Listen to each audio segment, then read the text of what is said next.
started. This is the speaking test of the International English Language Testing System taking place on Saturday the 11th of March at Beacon Centre, centre number BN367.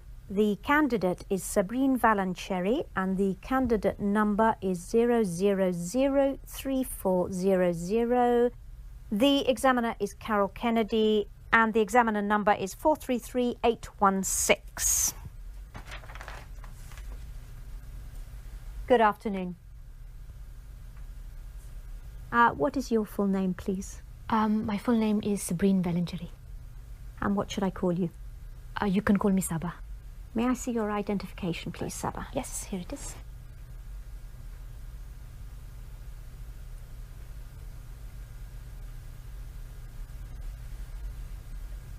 Okay. Thank you.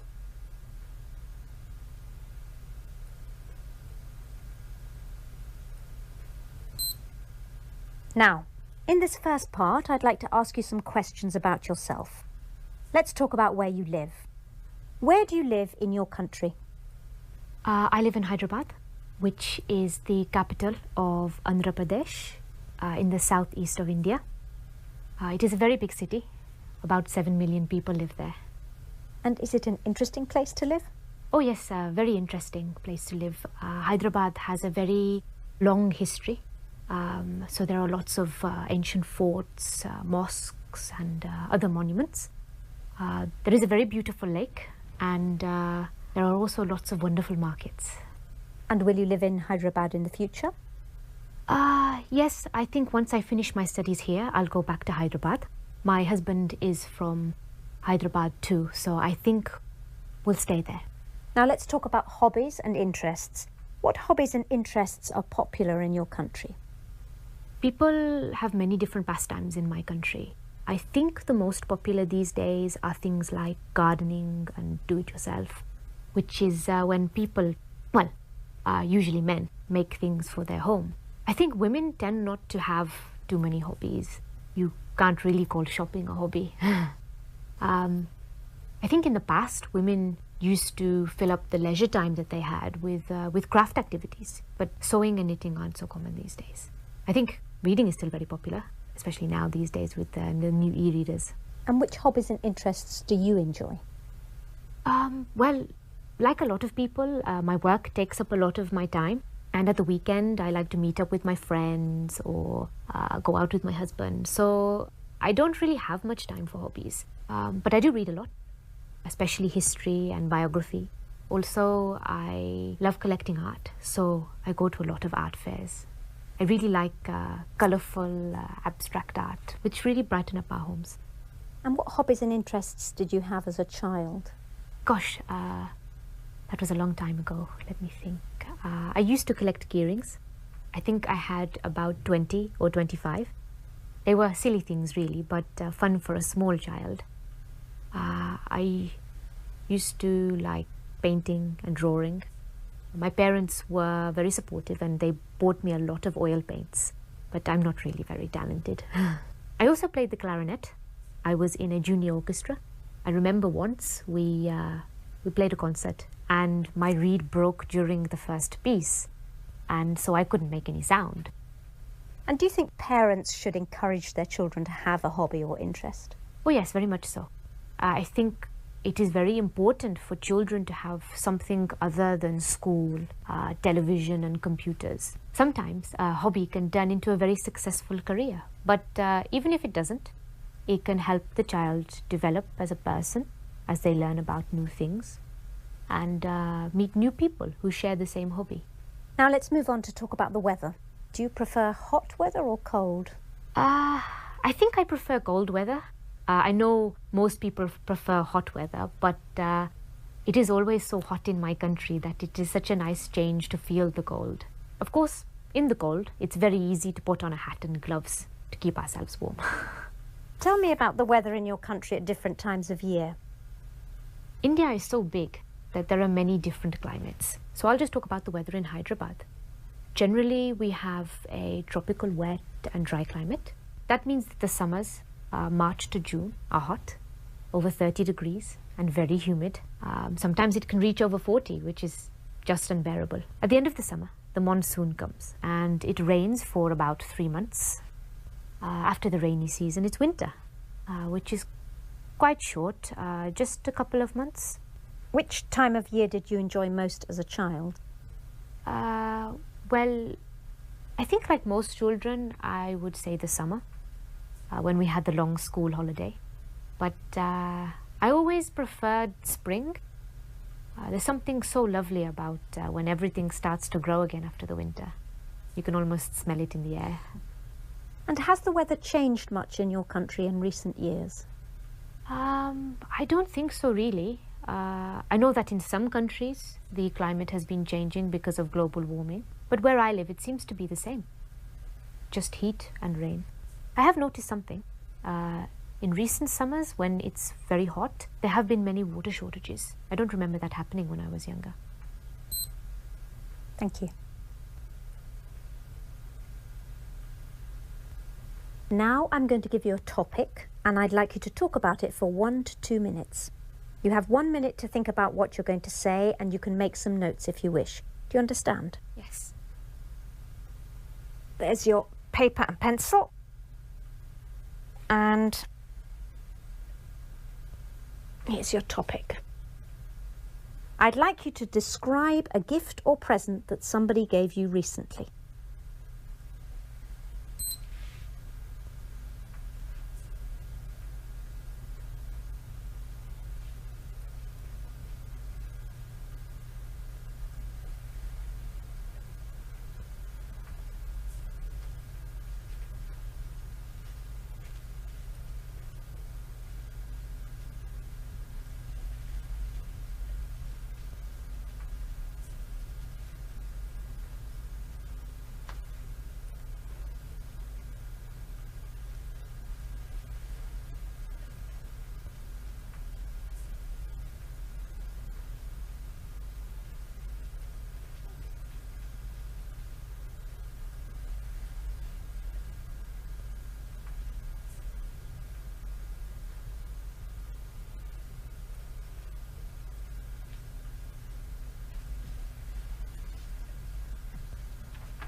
Okay, now you have 1 to 2 minutes for this, so don't worry if I stop you. I'll let you know when the time is up. Could you start speaking now, please? I'm going to talk about a present my husband gave me last year for my birthday. We had gone to Istanbul for a few days. My husband had always wanted to go there. Anyway, we had a few days holiday from work and we decided to fulfill my husband's dream. As I said earlier, I'm really interested in art, and so even though I had no real desire to go to Istanbul, I was totally captivated by all the beautiful buildings and the wonderful arts and crafts that were available there. The Blue Mosque was my favorite building. From the outside, it looks just like a typical Ottoman mosque, but inside it is quite startling. The large windows with the light reflecting on the exquisite blue tiles made it just breathtaking. I asked one of the guides about the tiles, and she told me that they were from Iznik and that they are still made today. When we left the Blue Mosque, we walked down a pedestrian lane full of shops, including some tile shops. In one of the shops, the owner told us that the tiles were made in Iznik. Anyway, one of the tiles really caught my eye. Actually, it sang to me. It was of fish, 4 big fish and lots of little ones, all in different shades of green. I really wanted it. But when we asked the price, it was very high. Something like $300 American. Obviously, I knew we could negotiate, but it seemed such a high price that we just left.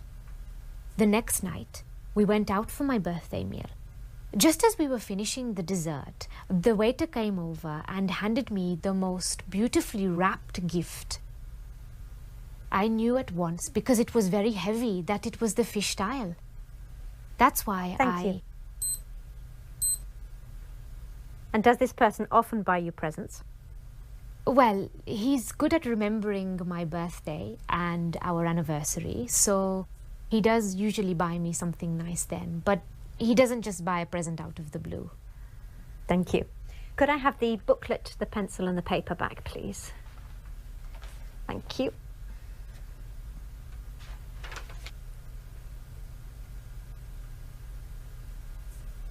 Now, you've been telling me about a present you received, and I'd like to ask you some more general questions related to this. So let's talk about attitudes to gifts. Can you tell me something about how people feel when they receive a homemade gift and when they receive a shop-bought gift? Well, I think as with everything, it depends on the person and the gift. When a grandchild makes something for their grandparents, like a bookmark or a clay pot that they've made at school, then obviously their grandparents will treasure it. For adults, I think it's a bit different. If people are going to give homemade gifts, then they need to be of really good quality. Why do you say that? Well, when children make things, it's the thought that counts.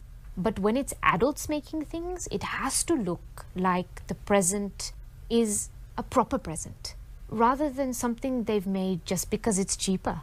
Of course, the thought still counts, and in many ways, our time now is more important or precious than money. So if somebody has spent a lot of time making a gift, it will mean a lot. But if someone has made some chutneys or pickles or some other type of food, then it has to be edible and taste nice as well. So what about shop-bought gifts? Most gifts these days are shop-bought. And there isn't really anything wrong with that. What is important, I think, with a shop-bought gift is that the person buying the gift should spend some time thinking about what the other person would really appreciate. It's no good a husband going into a perfume shop and buying the first perfume he likes. He needs to see what perfume his wife is wearing. That shows his wife that he's paying her attention. And do you think that children get more pleasure receiving gifts than adults do? Yes and no. Obviously, children love receiving gifts, but children do generally get a lot of gifts. Children these days are spoilt and they get too many gifts. So the more gifts they get, the less they value them. Adults, on the other hand, generally have the resources to buy things for themselves. So if they really want something, they can buy it. Of course, this then makes present buying for adults much more difficult. But of course, there are things that we like that we can't really afford, or we can afford them but can't justify their expense. What sort of things are you thinking of? For women, it might be perfume or a day at the spa or a new pair of party heels. For men, usually something to do with their hobbies or books or CDs. Do you think that more people get more pleasure giving or receiving gifts? This is a tricky one. Why? Well, I think most people get pleasure out of both. Of course, it depends. We may not get a lot of pleasure out of giving gifts to children who we know may not appreciate them. But if we have found the perfect gift for someone we love and we know it's going to make them happy, well, then this will really fill our hearts with joy. Similarly, if someone receives a gift of something that they don't really want, or they can sense that it has been bought out of haste, then this isn't really going to make them feel that good. But if it's something wonderful, then, well, of course, they're going to feel fantastic about it. Let's move on to talk about the commercial aspects of giving. How much do advertisements influence people when they buy gifts? In my opinion, probably not too much. I mean, most adverts are for things like cars and household products, which aren't really gifts. Although a lot of young people like to be given new phones and other gadgets. So if a parent isn't sure which model to get, then they could be influenced by advertising. And do you think that some festivals have become commercialized as a result of the emphasis on buying gifts? Oh yes, definitely. Yes. In fact, I think it's much worse than that. It's not just the old festivals becoming commercialized, but so-called new ones being created just for the sake of present giving. Can you tell me more about that? Yes, things like Valentine's Day and Mother's Day, these aren't Indian traditions, but suddenly we find we have to buy a present for our spouse on Valentine's Day. And while it is nice to recognize how important our mothers are, surely it should be something we do every day, not just once a year when we buy her some chocolates. Thank you very much, Saba. That is the end of the speaking test.